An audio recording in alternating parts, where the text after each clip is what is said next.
bloodbath on the stock market. A lazy $60 billion wiped from the value of Australian stocks. That's the equivalent of Fortescue Metals Group disappearing from the ASX. Come on, challenge me. There was enough blood on the trading floor to make Logan Roy redo his household budget. How much is a gallon of milk? What? Most of the losses occurred in the first hour of trade and were booked when local investors freaked out that Wall Street had shat itself Tuesday night Australian time. The S&P 500, that's the 500 biggest publicly listed stocks in the US, closed down 4.3%.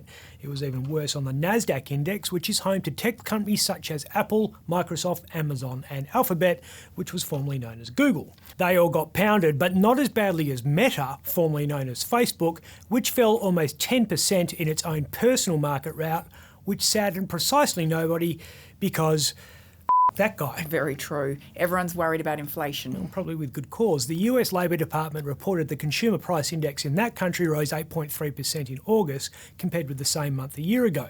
That was lower than July's figure and a lot lower than June's, but still higher than we thought and enough to stoke fears that surging interest rates won't be able to tame inflation, which risks a brand new economic nightmare.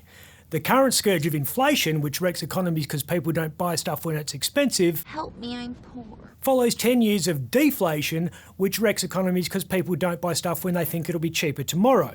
Tell him he's dreaming. Inflation is now making way for stagflation, which wrecks economies because people don't buy stuff when they're laid off by businesses which can't afford ever increasing interest rates. Why is inflation so hard to rein in? Because Australians are addicted to spending. Shit.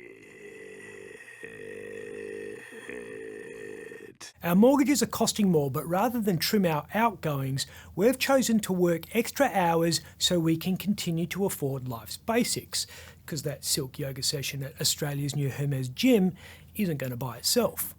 The number of Australians working at least 2 jobs is now at its highest level since records began. The ABS says that earlier this year, 900,000 of us had at least 1 job, and some of us had 6, which makes the unemployment rate very hard to estimate. 5.4. Unchecked spending means we're anticipating inflation in Australia to tip 8% later this year, and it could be higher if trade unions are successful in winning the big pay rises they're currently fighting for. Mark McGowan has so far avoided being wounded in the IR wars because he's been using Industrial Relations Minister Bill Johnson as cannon fodder. We understand that our offer is not what you want, but it's what we believe we can afford. That's what happened to Bill when he told public sector unions the government's offer of 2 or 3% was all it could afford, which was always going to be a tough sell. The unions went all in, threatening widespread strikes. All in. And for the 3rd time in 10 months, the government folded and offered yet another improved deal. Careful. Johnson has dragged himself from beneath the bus he was thrown under and offered any worker on less than $104,000 an immediate bump of $3,000 plus another $31.20 each year for the next 2 years. Works out to be 6.2% per year, which is still shy of the targets of some unions. What's the deadline? Who knows? What's the date now? I just had to put, is it September 12th? 13, sir. Oh God, I'm the wrong date.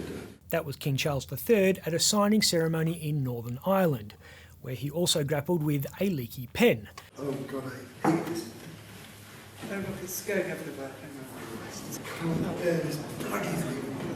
There are so many things that can irritate a king. Hey, it's me. Well, he is mourning his mum. In front of billions of people as well, and he hasn't had time to scratch himself, let alone grieve, because he's so busy with formalities in the wake of the Queen's death. He's currently busy attending to matters of state, and after the funeral will turn his attention to the Queen's inheritance wishes. I'm giving all my money to Greenpeace, Greg.